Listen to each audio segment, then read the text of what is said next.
Today I want to focus on a tragic story, the tragic story of Ankita, a young woman in Jharkhand's Dumka district who died after she was set ablaze by one Shahrukh Hussain, who was allegedly stalking her for almost a year.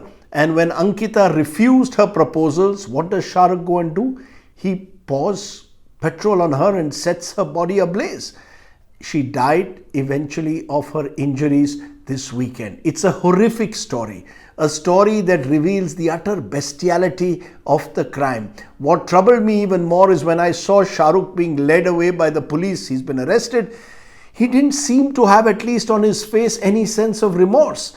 And to my mind, someone like Shahrukh therefore falls within the rarest of rare categories and must get the severest punishment for his actions. What is also revealing is the way this story is now playing out.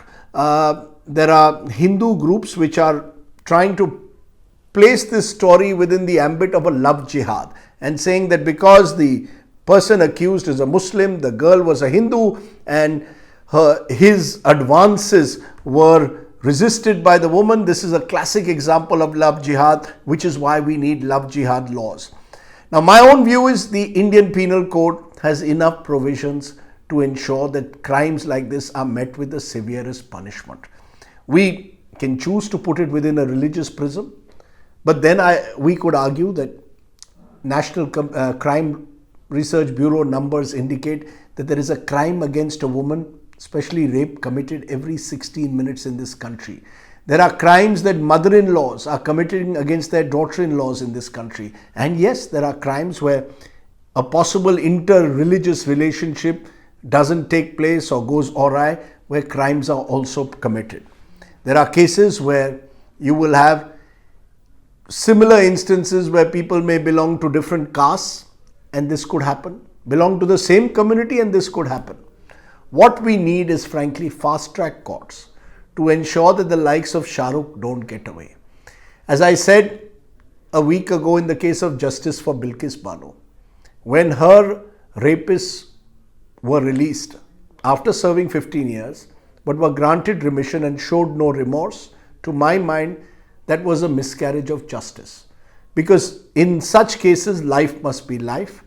In cases which are rarest of rare and the death sentence exists, you must look at it being sent out as a strong signal to ensure a deterrent, to ensure that the likes of Shahrukh don't get away.